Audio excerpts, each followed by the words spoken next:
Halo guys, kembali lagi dengan saya Kalimasada dari Akademi Kripto. Di video kali ini kita akan membahas mengenai modul Technical Research. Jadi ini adalah modul pertama yang harus teman-teman lihat ketika teman-teman ini belajar mengenai Technical Research. Jadi ini akan kita bagikan secara gratis kepada semua teman-teman member Discord Akademi Kripto. Sebelumnya kita akan membahas sebenarnya apa sih Technical Research itu. Jadi Technical Research itu merupakan suatu pendekatan untuk mengantisipasi harga di masa depan melalui harga yang ada di masa lalu. Jadi ingat ya, keywordnya di sini adalah mengantisipasi, bukan memprediksi. Karena pada dasarnya tidak ada yang bisa memprediksi market. Kita hanya bisa mengantisipasi apa yang mungkin terjadi. Misalkan ada dua skenario, antara naik dan turun. Ketika naik, saya harus melakukan aksi ini. Dan ketika saya salah, saya harus keluar di sini. Begitupun ketika turun. Apa yang harus saya lakukan ketika market ini turun? Apakah saya harus melakukan sell short, ataukah saya harus melakukan pengambilan keuntungan atas posisi saya yang running? Jadi fungsi dari Technical Research itu adalah mengantisipasi apa yang mungkin terjadi, bukan memprediksi. Pertama, kita akan membahas mengenai trend. Ingat teman-teman, trend is your friend. Never fight the trend. Jadi saya selalu tahu, semua trader hebat yang saya kenal itu memiliki genre trend followers. Apa itu maksudnya trend followers? Trend followers itu adalah trader yang memiliki kecenderungan untuk mengikuti trend. Atau arah wave-nya ini paling gede kemana, dia mengikuti. Jadi sama ketika teman-teman ini olahraga selancar ya atau surfing. Teman-teman nggak bisa surfing tanpa adanya ombak. Dan ketika ombak itu kecil ya, teman-teman juga nggak akan bisa surfing dengan efektif. Jadi teman-teman nunggu wave-nya dulu, baru teman-teman di situ bisa surfing. Ini juga sama. Di market juga sama. Apa yang terjadi ketika kita mencoba melawan tren? Yang ada ya kita malah sakit sendiri nantinya. Bayangin trennya arusnya ke sini, kamu mencoba nabrak ke sini. Apa yang terjadi? Ya, yang ada kamu nggak bisa memperoleh keuntungan yang maksimal. Ini sama ya, ketika naik terus tapi kamu malah jualin terus. Apa yang terjadi? Kamu akan merasa sakit hati ya. Wah ini marketnya naik terus nih, kenapa saya terus jual posisi saya? Atau wah ini marketnya terus-terusan naik nih, kenapa saya tetap buka posisi penjualan atau short sell? Jadi di situ teman-teman akan mengalami kerugian yang signifikan. Tapi kalau marketnya ini naik, general trendnya ini naik, terus teman-teman riding the wave, buy and hodl, keuntungannya akan jauh lebih maksimal. Nah di sini akan diajarin gimana sih caranya teman-teman ini melihat tren. Karena salah satu kesalahan utama yang paling fatal yang dialami oleh para trader ini adalah mereka tidak bisa membaca tren. Atau ketika mereka membaca tren ini ada kecenderungan bias-bias tertentu. Karena mereka nggak tahu sistemnya membaca tren itu seperti apa, sehingga mereka terjebak dalam tren yang salah. Jadi jangan sampai kita terjebak dalam tren yang salah, maka dari itu kita akan ajarin cara teman-teman membaca tren di modul yang pertama ini. Nah, secara definisi, tren adalah pergerakan harga, naik atau turun dalam jangka waktu tertentu yang memiliki pola kecenderungan dan dapat diamati. By definitif ya, jadi teman-teman di sini quotes-nya harus teman-teman garis bawahi, dapat diamati. Ketika tren ini tidak bisa diamati, ya jelas kita nggak bisa menentukan arahnya. Sama seperti kita bisa mengantisipasi adanya potensi hujan karena kita melihat mendung. Sama aja kita bisa mengantisipasi datangnya pelangi setelah kita melihat hujan. Jadi kecenderungan tersebut akan selalu terulang dan kita bisa mengambil sikap atas kecenderungan yang kita perhatikan tersebut. Sebenarnya apa sih pentingnya menganalisa tren? Ini ada beberapa poin mengapa tren itu penting untuk diperhatikan. Pertama, mengetahui kemana arah pasar. Ini terkait dengan general movement dari pasar itu sendiri. Yang mana kalau kita salah bias, salah tempat, nah ini kita malah sakit sendiri. Seperti yang saya ungkapkan tadi ya, trennya naik kok kamu jual terus. Sama aja seperti trennya turun kok kamu beli terus. Sehingga teman-teman harus bisa mengidentifikasi tren supaya tidak terjebak di tren yang salah. Kedua, menentukan bias yang dipilih. Ya ini ketika market ini ada kecenderungan naik, ya kita biasnya melakukan pembelian. Kalau market ini kecenderungannya turun, biasnya kita adalah melakukan penjualan. Jangan kebalik, market lagi naik, biasnya malah jual. Atau market lagi turun, biasnya malah beli. Ketiga, menentukan posisi masuk. Ini juga hal yang sangat penting karena ketika teman-teman ini tahu nih biasnya, oke, market naik, saya harus melakukan pembelian. Pertanyaannya, pembeliannya di mana? Atau sama aja kalau ini market mau turun, saya harus menjual, tapi menjualnya di mana? Itu pun harus teman-teman perhatikan supaya teman-teman ini tahu koridornya, tahu tempatnya dan bisa memaksimalkan entry, memaksimalkan exit untuk memperoleh keuntungan. Keuntungan itu apa sih? Keuntungan itu adalah selisih antara harga di mana kamu membeli dan harga ketika kamu menjual. Jadi itulah yang disebut sebagai margin keuntungan. Dan terakhir, ya, kelima, ini menentukan berapa lama berada dalam posisi. Ini juga sangat penting ya, teman-teman, kaitannya dengan taking profit. Karena ingat, seberapa besar pun keuntungan yang kamu miliki ketika itu masih unrealized profits, itu masih belum realized profit. Jadi teman-teman, satu-satunya cara untuk merealisasikan keuntungan yang teman-teman miliki itu adalah dengan melakukan take profit. Tadi kita udah menjelaskan, technical research itu background yang besar. Kalau analysis itu adalah bagian dari risetnya. Karena ingat teman-teman, riset ini komponennya ada banyak. Dan ketika riset itu diturunkan, itu jadinya analisis. Jadi ketika teman-teman melakukan analisa tren, yang harus teman-teman lihat di sini adalah time frame. Time frame atau jangka waktu itu merupakan chart yang dilihat dari perspektif yang berbeda. Karena ingat, chart itu adalah kumpulan historis dari data harga yang sebelumnya.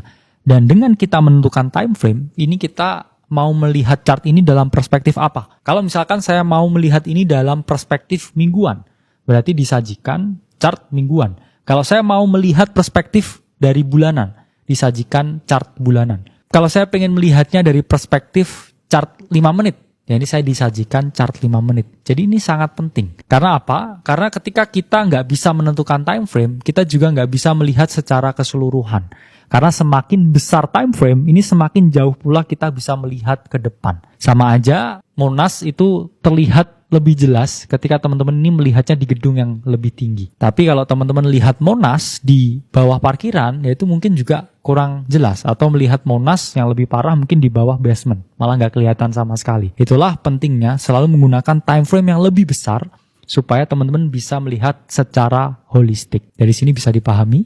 Nah, ini contoh adalah chart bulanan dari Bitcoin. Ketika kita melihatnya chart bulanan, ini selama periode 2019 sampai 2023, ini kita bisa melihat dengan jelas. Bahkan potensi Bitcoin yang mengalami koreksi di akhir tahun 2021, ini bisa kita lihat karena kita melihatnya di time frame bulanan atau monthly chart. Dimana di sini kita lihat ini adalah area tempat melakukan penjualan. Dan ketika ini tidak bisa berhasil menembus, yang terjadi justru penurunan. Nanti tentang area akan dijelaskan di berbagai modul selanjutnya. Tapi di sini, apa yang bisa kita simpulkan dari chart bulanan Bitcoin, ini adalah semakin besar time frame yang kita lihat, ini akan semakin tinggi pula. Jadi dari chart Bitcoin, di sini kita bisa melihat semakin besar time frame yang kita gunakan, maka kita bisa melihat secara holistik dan bisa menerawang ya jangka panjang ini kira-kira proyeksi harga akan kemana. Sehingga kita bisa mengantisipasi potensi penurunan atau potensi kenaikan dalam chart.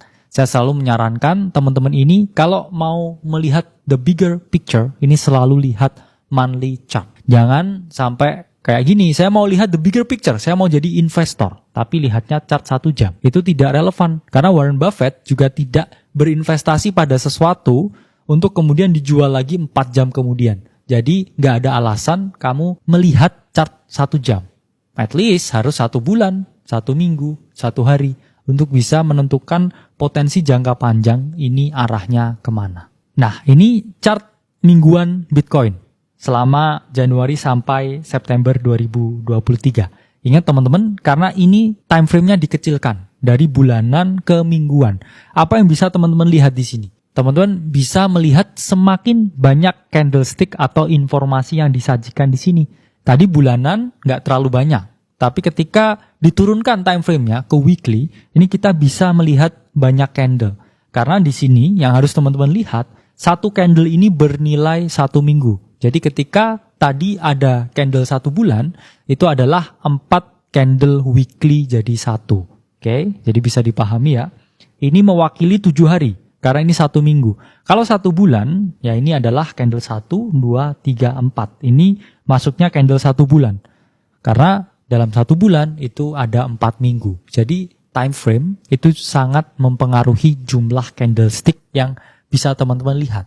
Semakin teman-teman kecilkan time frame-nya 1 menit, yaitu bisa teman-teman hitung ya, dalam 1 hari itu ada berapa menit, dalam 1 bulan itu ada berapa hari, dalam 1 bulan itu ada berapa jam. Dan itu sangat mempengaruhi kita melihat ya dalam jangka panjang ini seperti apa. Dan ini ya ketika dikecilkan lagi jadi chart harian Bitcoin Januari sampai September 2023, lebih banyak lagi informasinya ya, lebih banyak lagi candlenya. Formasinya jadi lebih kelihatan lagi ya. Ini naik turunnya dalam hari itu seperti ini ternyata. Kalau di bulan ini time frame-nya kelihatan agak besar ya. Tapi kalau di minggu agak mengecil. Terus kalau teman-teman lihat lagi di harian, ternyata lebih kecil lagi, lebih banyak lagi informasi yang bisa saya peroleh. Tapi teman-teman harus ingat, semakin banyak pula informasi yang teman-teman terima, bukan berarti analisa teman-teman akan menjadi semakin hebat. Karena ada beberapa informasi yang harus teman-teman kurasi dan teman-teman potong kalau teman-teman anggap itu nggak perlu. Kenapa? Karena ketika teman-teman di sini hampir semua informasi ini dimasukkan, yang terjadi adalah teman-teman jadinya terlalu banyak noise atau tidak bisa mengambil keputusan yang paling tepat karena terlalu banyak detail kecil yang masuk ya. Jadi detail itu harusnya seperlunya aja. Karena kalau teman-teman ingat ya, ada paradox of information juga di dalam market dan jangan sampai terjadi di teman-teman. Jadi teman-teman biasnya ini jadi kebalik karena terlalu banyak informasi yang masuk ya. Harusnya cukup lihat 4 candle, tapi karena lihat 400 candle jadi wah ini apa ya, naik, turun, atau kemana ini arah marketnya. Jadi itu harus teman-teman perhatikan benar-benar. Dan ini secara pribadi saya share ke teman-teman time frame yang saya gunakan. Saya telah melakukan banyak riset, banyak pertemuan di berbagai komunitas. Memang setiap orang ini memiliki time frame yang berbeda-beda untuk dilihat. Kenapa? Karena satu, orang ini memiliki kecenderungan yang berbeda-beda. 2, stylenya mereka ini juga nggak sama. Dan 3, tujuan mereka di market ini beda. Ada yang kecenderungannya suka scalping, ada yang kecenderungannya suka day trading, ada yang kecenderungannya suka investing. Nah ini menyebabkan setiap trader memiliki preferensi time frame yang berbeda-beda. Step kedua untuk melihat tren setelah menentukan time frame adalah melakukan eyeballing. Apa itu eyeballing? Eyeballing ini merupakan suatu teknik ketika kita mengandalkan mata yang kita miliki untuk mendeteksi potensi pergerakan harga atau potensi tren di market. Jadi semakin sering kita melatih mata kita untuk melihat chart, melihat candlestick, melihat formasi-formasi harga, ini ada kecenderungan kita ini bisa mengetahui nih ya, kira-kira ini market ini mau bergerak kemana. Dan semakin mata kita ini diasah, ini kita akan semakin bagus ya menentukan biasnya. Ini sama ya teman-teman dalam hal apapun. Karena ingat ya, ketika teman-teman ini improve 1% aja setiap harinya, ini dalam 1 tahun, skill teman-teman ini akan compounding dengan sangat pesat. Jadi jangan remehkan progres kecil dan terus latih mata kita untuk melihat chart, minimal sejam lah sehari. Kalau teman-teman awalnya masih bingung, saya yakin di hari ke-7 bingungnya ini udah mulai hilang dikit. Di bulan pertama, teman-teman udah paham meskipun masih harus mikir sekali 2 kali. Di bulan ketiga, teman-teman udah tanpa mikir lagi lihat chart, udah tahu ini tren ini arahnya kemana. Lihatlah chart sebanyak mungkin ya. Dalam 1 hari ya mungkin kadang ya kalau nggak ada kegiatan ya buka HP, buka aplikasi trading, dipantengin dulu chartnya ya, diresapi dulu ya. Jangan mikir apa-apa lah, diresapi dulu. Supaya apa? Supaya visualnya itu masuk ke dalam otak kita. Supaya otak kita merekam. Supaya membentuk memori di dalam alam bawah sadar kita tentang pergerakan candlestick ini. Pergerakan harga ini. Baru nanti kita pikir ya. Ini kenapa bisa muncul candlestick seperti ini.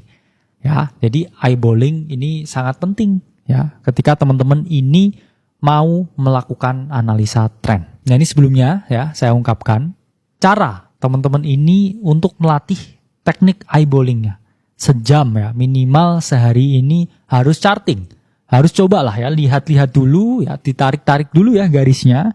Dan kemudian minimal ya teman-teman ini amati 20 aset altcoin dalam satu hari. Jadi buka exchange crypto ya, coba dilihat Bitcoin, coba dilihat Ethereum, dilihat Solana, dilihat BNB, dilihat Ripple, dicek-cek dulu ya minimal 20 koin dalam satu hari. Terus teman-teman lihat nih pergerakan dari masing-masing koin tersebut. Apakah dia naik, apakah dia turun, apakah dia seperti apa. Coba teman-teman lihat dulu.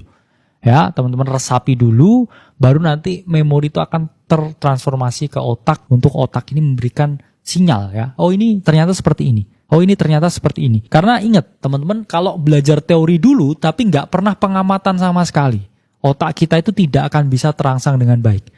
Caranya otak kita bisa terangsang dengan baik itu adalah dengan cara kita lihat dulu, kita amati dulu, baru kita pelajari teorinya. Karena itu yang saya lakukan.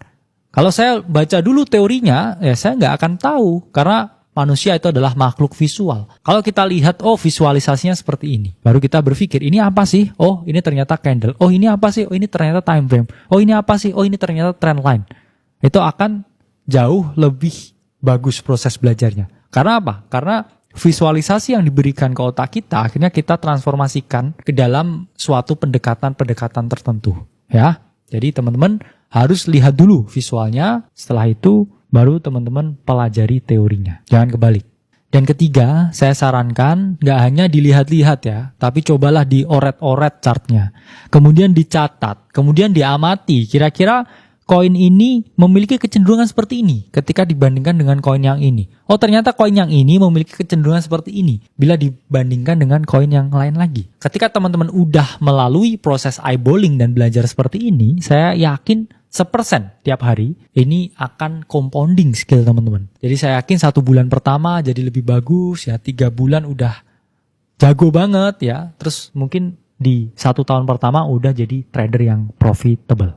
Amin. Teman-teman kalau pilih platform buat screening ini bisa di mana aja. Teman-teman bisa pakai basic crypto data seperti CoinGecko, CoinMarketCap atau aplikasi charting seperti TradingView yang lebih advance. Atau biasanya di berbagai centralized exchange ini bisa ya teman-teman lakukan charting. Pakai centralized exchange apapun dalam negeri atau luar negeri selalu ada platform chartingnya. Jadi teman-teman harus sortir. Saya sarankan selalu sortir yang memiliki volume tertinggi atau kenaikan harga tertinggi dalam periode waktu tertentu. Tujuannya apa? Tujuannya supaya mempermudah kita proses screening. Karena koin yang diminati itu selalu banyak diperdagangkan, volumenya tinggi, sehingga kita bisa amati chartnya ini lebih baik. Ketiga, ini adalah langkah yang lebih konkret, lebih spesifik, lebih komprehensif, yaitu adalah melakukan market programming.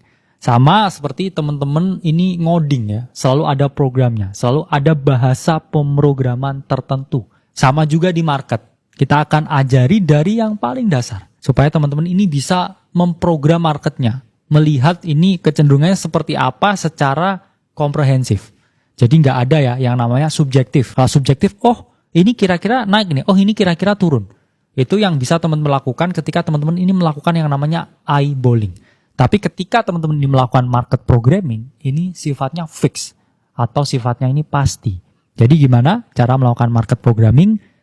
Yuk kita lihat supaya kita bisa mengetahui ya kira-kira trennya ini apa? Bullish kah, bearish kah atau sideways? Bullish ada kecenderungan untuk mengalami kenaikan, bearish ada kecenderungan untuk mengalami penurunan, dan sideways ini ada kecenderungan untuk tetap trennya. Jadi trennya ini nggak kemana-mana, nggak naik, nggak turun juga. Ini struktur market bullish atau struktur yang mengalami kenaikan. Apa itu? Kalau kita lihat dari eyeballing, kalau market naik ya, dari bawah selalu naik ke atas. Atau yang awalnya di titik yang rendah selalu ke titik yang tinggi. Cuman kalau kita melakukan market programming, ini lebih spesifik lagi. Ingat ya teman-teman, harga itu adalah kumpulan dari banyak titik. Dan market itu selalu membentuk titik harga tertentu. Ingat ketika market ini bullish atau memiliki kecenderungan untuk mengalami kenaikan, market ini selalu membentuk yang namanya higher high dan higher low. Atau titik tinggi yang lebih tinggi dan titik rendah yang lebih tinggi. Jadi titik rendahnya ini apa yang terjadi? Semakin tinggi, dan titik tinggi di sini ini juga naik semakin tinggi lagi. Jadi ini adalah struktur market bullish. Selalu membuat higher low dan selalu membuat higher high. Jadi ingat ya teman-teman, ini adalah bullish market structure atau struktur pasar yang mengalami kenaikan. Nah ini contoh Bitcoin dari periode Januari sampai Juli 2023. Jadi market selalu membentuk yang namanya higher low, kemudian higher high, ya, higher low, higher high lagi. Ini adalah struktur market yang bullish. Jadi kalau kita melakukan eyeballing, ya yang paling gampang, oh ini naik nih. Cara taunya naik gimana? Ya ini bermula dari titik sini, ini udah di titik sini. Titiknya tambah tinggi terus. Nah itu secara eyeballing. Tapi kalau kita melakukan market programming, ini lebih spesifik lagi. Kenapa ini mengalami kenaikan? Kenapa ini disebut sebagai market yang bullish? Karena membentuk yang namanya higher low dan juga higher high. Higher low dan juga higher high lagi. Nah, selanjutnya kita akan bahas struktur market yang bearish atau bearish market structure. Market yang memiliki kecenderungan untuk mengalami penurunan. Di mana market yang memiliki kecenderungan untuk mengalami penurunan, ini selalu membentuk yang namanya lower high dan lower low. Lower high adalah titik tinggi yang lebih rendah, dan lower low ini adalah titik rendah yang semakin rendah. Jadi ingat ya, kalau teman-teman melakukan eyeballing, oke, market ini turun. Tahu dari mana? Ini titiknya awalnya tinggi, terus turun, jadinya lebih rendah. Itu kalau eyeballing. Tapi kalau kita melihat struktur yang lebih jelas, ini marketnya turun, marketnya bearish. Karena apa? Karena dia terus membentuk lower low dan lower high. Lower low, lower high, lower low, lower high. Jadi titik rendahnya ini semakin rendah, dan sementara titik tingginya ini nggak bisa mengalami penembusan. Tapi yang terjadi dia turun lagi membentuk titik tinggi yang lebih rendah lagi. Jadi terus-terusan membuat titik yang lebih rendah. Jadi itu adalah kunci dari market yang bearish. Nah ini adalah contoh market bearish. Ini harga Bitcoin November 2021 sampai Mei 2022. Di mana di sini terus membuat lower low, lower high, ya lower low, lower high lagi. Dia tidak berhasil ya menembus membuat harga yang lebih tinggi lagi. Tapi malah harga tinggi ini turun lagi, lebih rendah lagi. Dan di sini mengalami penurunan lagi. Jadi kalau kita eyeballing, harganya ini awalnya di atas nih. Terus dia tiba-tiba turun ke bawah. Berarti market ini lagi bearish. Nah, selanjutnya ini struktur market yang ketiga. Itu adalah struktur market sideways. Atau market yang nggak naik juga nggak turun. Jadi gimana kita tahu ini nggak naik nggak turun? Ini marketnya selalu membentuk yang namanya equal low dan juga equal high. Jadi titik rendahnya ini selalu sama, dan titik tingginya ini juga selalu sama. Ketika harga ini mendekati titik tinggi yang di sini, yang terjadi adalah penolakan.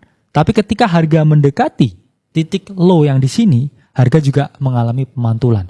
Jadi market ini nggak kemana-mana ya, nggak semakin tinggi juga, nggak semakin turun juga.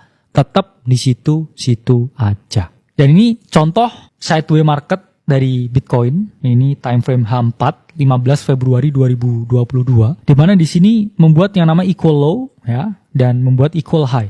Ketika dia mendekati area tinggi yang ada di sini, yang terjadi justru penolakan atau rejection. Jadi dia nggak kemana-mana ya teman-teman. Ini kalau dilihat juga nggak naik, juga nggak turun, nggak yang dari titik sini ke titik sini atau dari titik sini ke titik sini.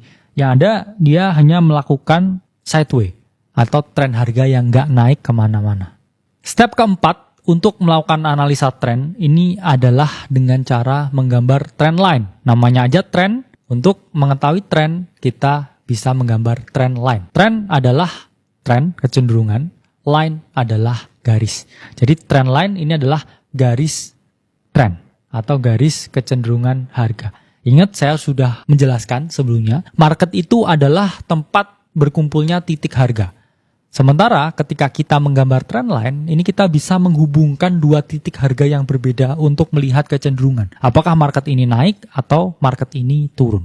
Jadi di sini bisa kita gunakan ya trend line untuk mengidentifikasi tren. Jadi ingat teman-teman, ketika trennya ini bullish, yang kita gambar ini adalah uptrend trend line atau trend line yang naik seperti ini. Tapi ketika marketnya ini turun, ini downtrend trend line atau tren yang turun seperti ini. Ya, jadi ini bisa teman-teman lihat, ini contoh trend line-nya. Dan ini adalah contoh uptrend trend line. Itu adalah digambar di bawah titik harga. Ingat, kalau marketnya bullish, marketnya naik, ini gambar trend line-nya itu di bawah titik harga. Jadi ini mengalami kenaikan ya, tapi kita gambarnya di bawah titik harganya. Ini adalah titik harga, titik harga, titik harga. Jadi trendline itu merupakan garis diagonal yang menghubungkan minimal 2 titik harga. Ingat ya teman-teman, kalau cuman satu aja titik harganya, apakah trendline-nya ini valid? Jawabannya enggak. Tapi kalau trendline-nya ini 2, 3, 4, 5, dan seterusnya, ini semakin valid. Semakin banyak titik harga yang terhubung dalam trendline-nya, itu menunjukkan trendline tersebut itu semakin valid. Begitu juga sebaliknya, semakin sedikit titik harganya, ini trendline-nya itu semakin kurang valid. Karena apa? Karena data historis sebelumnya mengungkapkan semakin banyak data, ya, itu membuat informasinya akan menjadi semakin valid. Jadi di sini bisa dipahami, kalau marketnya bullish, trendline yang digambar itu di bawah titik harga. Dan selanjutnya, ini adalah downtrend trendline, kebalikan dari uptrend trendline. Uptrend trendline digambar di bawah titik harga. Tapi kalau downtrend trendline, ini digambar di atas titik harga. Dimana di sini teman-teman lihat ya, ini harga di titik tinggi, kemudian ini titik harga yang kedua, ini titik harga yang ketiga. Dimana di sini, peluang yang bisa teman-teman ambil ini adalah membuka posisi perdagangan penjualan, atau istilahnya di market derivatif itu adalah short sell, di mana teman-teman bisa memperoleh keuntungan ketika market ini turun, atau ketika teman-teman ini mau melakukan take profit atau pengambilan profit. Ya, ini nunggu ya ketika dia udah mendekati trendline ini baru kita melakukan yang namanya penjualan. Terakhir, kita bisa menggunakan indikator. Indikator itu adalah suatu alat, suatu ramuan yang mana menggabungkan berbagai data historis supaya bisa diolah menjadi informasi tertentu. Yang mana informasinya bisa kita jadikan untuk pengambilan keputusan investasi atau keputusan trading. Jadi ingat, indikator itu sifatnya opsional, sifatnya nggak wajib. Tapi kalau ada, ya nggak apa-apa, supaya bisa mendukung kita mengambil keputusan tertentu. Di mana ini ada beberapa trend following indicators atau indikator untuk melihat tren pergerakan harga. Pertama, kita bisa pakai EMA. Kedua, kita bisa pakai Bollinger Band. Ketiga, bisa pakai super trend dan berbagai indikator yang lain. Pertama, kita akan membahas mengenai moving average. Moving average ini adalah indikator yang paling banyak digunakan, paling umum, paling basic, yang semua trader harus tahu. Jadi moving average, jadi ada kata-kata average atau rata-rata, ini adalah indikator yang memformulasikan tren yang ada saat ini dari rata-rata harga sebelumnya dalam periode tertentu. Jadi kita memilih ya moving average ini di periode berapa. Jadi nanti harga ini di rata-rata dan memiliki kecenderungan ya, yang mana mengikuti di atas harga atau di bawah harga. Ketika moving average ini berada di atas harga, ini menunjukkan kecenderungan yang bullish.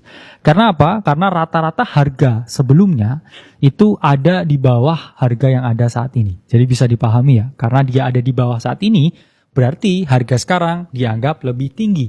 Kalau lebih tinggi, berarti tandanya bullish. Begitu juga sebaliknya, kalau moving average ini di bawah, itu ada kecenderungan kita harus melakukan penjualan, bisa melakukan short sell.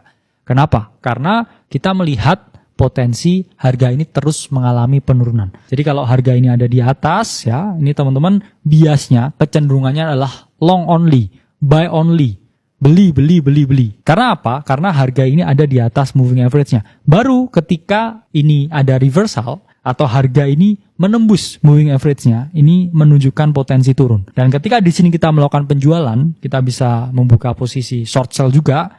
Ya, ini apa yang terjadi? Harga ini mengalami penurunan. Breakdown menunjukkan adanya potensi reversal pada tren harga. Selanjutnya, trend indicators yang bisa teman-teman gunakan, ini adalah Bollinger Band. Jadi Bollinger Band ini 2-in-1 indicator. Maksudnya apa? Pertama, dia adalah indikator tren untuk menunjukkan potensi harga ini bullish atau bearish. Kedua, dia juga adalah oscillator indicator. Apa itu oscillator indicator? Oscillator indicator itu indikator yang menunjukkan momentum. Apakah sudah terlalu banyak pembeli? Apakah sudah terlalu banyak penjual? Jadi kalau udah terlalu banyak pembeli, harga biasanya koreksi. Begitu juga sebaliknya, kalau udah terlalu banyak penjual, harga biasanya mengalami rebound atau kenaikan. Jadi di sini, yang di tengah garis ini biasanya adalah moving average 20. Dan di sini adalah bagian lower band dan di atas ini adalah bagian upper band. Nah, di sini bisa teman-teman lihat ya, ketika harga ini close di atas garis tengah dari Bollinger Band, ini yang terjadi adalah harga ini mengalami kenaikan. Sampai akhirnya dia berada di atas upper band-nya. Yang terjadi adalah penolakan atau penurunan harga. Begitu juga seterusnya ya, ini bisa dijadikan moving average-nya. Ya, yang di tengah ini untuk retest kita bisa melakukan pembelian di sini. Dan setiap kali dia mendekati area upper dari Bollinger Band-nya, dia mengalami penolakan. Begitupun di sini ya, ini mengalami potensi breakout, tapi ini ada di area upper band-nya dan mengalami penurunan. Dan bisa teman-teman lihat ya, setiap kali dia ada di bagian bawah lower band-nya, dia mengalami pemantulan. Ada di bawah lower band, pemantulan lagi, mendekati lower band, pemantulan lagi, dan seterusnya. Jadi ini indikator 2-in-1 yang bisa teman-teman pakai untuk melihat tren dan juga melihat kejenuhan market momentum. Nah, selanjutnya ini adalah indikator super trend. Biasanya orang-orang suka menggunakan indikator super trend ini untuk melihat mega trendnya. Biasanya time frame yang digunakan itu adalah weekly. Yang mana ini adalah indikator untuk melihat, oh ini adalah potensi bull market. Oh kita akan berubah ke bear market. Ini melihatnya pakai indikator super trend ini. Jadi teman-teman bisa pakai ini untuk time frame yang besar ya. Dimana kalau harga ini ada di atas area hijau, ini adalah bias buy or long. Tapi kalau harganya ini udah di fase merah ya, di bagian merah, ini saatnya take profit atau melakukan posisi sell short ketika teman-teman tradingnya ini di derivatif. Lalu akan muncul pertanyaan, saya tadi udah ngajarin 5 cara mengidentifikasi tren. Teman-teman pasti berpikir, dari kelima tersebut mana cara yang paling efektif digunakan? Jawabannya, kalau bisa semua, kenapa enggak? Pada dasarnya, semakin banyak confluence, ya, ini akan membentuk conviction yang lebih tinggi. Jadi kalau 5-5-nya itu memenuhi kriteria dan mendukung bias kita untuk menyatakan, oh ini bullish, oh ini bearish, itu akan jauh lebih bagus daripada hanya satu metode saja yang masuk dengan bias yang kita lihat di market saat ini. Seperti contohnya seperti ini. Ini secara market programming kita tahu market naik. Kenapa? Karena dia membentuk low, dan higher low. Dan ini pun juga sesuai dengan trend line.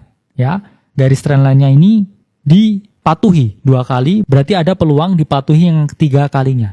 Dan di sini Bollinger Band-nya bisa teman-teman lihat dia di area jenuh jual. Sehingga yang terjadi di sini adalah mengalami pemantulan atau kenaikan. Jadi ini adalah 3 setup jadi 1. Pertama kita melakukan market programming, bullish. Kedua, trend line, uptrend, ada potensi bullish dan pemantulan di titik ketiganya. Dan ketiga, ini Bollinger Band-nya ada di area yang jenuh jual. Sehingga ada potensi melakukan pemantulan. Jadi ini adalah 3 setup jadi 1. Ya. Jadi kalau ditanya semakin bagus. Jadi kalau ditanya apakah semakin banyak ya metodenya untuk melihat trennya itu semakin bagus ya, jawabannya itu iya. Karena semakin banyak ya keyakinan kita terhadap kita melihat sesuatu. Sama juga ya, di sini ini perpaduan trend line, trend indicator dan juga market programming. Dimana di sini kita tahu ya, marketnya ini eyeballing aja turun. Kenapa kita bisa tahu turun? Ya karena titiknya awalnya tinggi di sini ya, terus habis itu turun marketnya. Dan secara programming ini membentuk low, lower high. Dan trend line-nya ya, di sini ada potensi rejection yang ketiga kalinya. Di reject pertama, di reject kedua, dan ketiga kalinya ada chance di reject. Dan di sini kita lihat juga moving average-nya juga ada di atas harga ya, menunjukkan tren yang bearish. Jadi bisa kita kombinasikan ya beberapa setup kombinasi untuk melihat posibilitas tren harga. Jadi semakin banyak confluence akan semakin tinggi pula ya keyakinan kita terhadap posisi ini bullish atau bearish. Market ini kira-kira mau naik atau turun. Oke, cukup sekian untuk modul pertama mengenai trend analysis. Saya Kali Masada dari Akademi Kripto. Sampai jumpa di modul selanjutnya.